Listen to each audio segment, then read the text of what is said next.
Welcome to Luca is a Billionaire, where the only thing I invest in is your answers. You begin by confirming you have the essentials: the account email, a trusted device, and any partial passwords or recovery codes. Start the process on the same device and network you used most recently for the account. This increases verification success. Once those are ready, open the recovery flow and enter the exact email.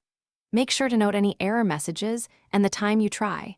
That data helps the next verification steps and avoids repeated lockouts.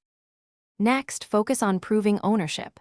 Gather timestamps, transaction ID, and file names unique to your account, plus receipts or billing info. Use the trusted device to trigger any multi-factor prompts and capture those responses. When prompted, supply exact match data rather than approximations. Verification systems compare strings literally.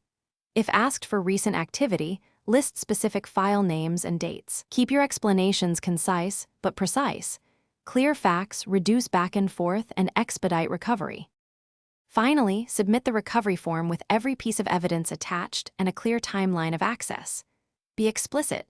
Include device types, IP ranges, and the most recent working password. Once submitted, monitor all inboxes and the provider's support channel for manual review questions and respond promptly. If recovery fails, re-evaluate missing details and resubmit with stronger proof, such as notarized ID or original billing statements. One key troubleshooting tip: if you're denied, document the rejection reasons and correct only those specific gaps before retrying.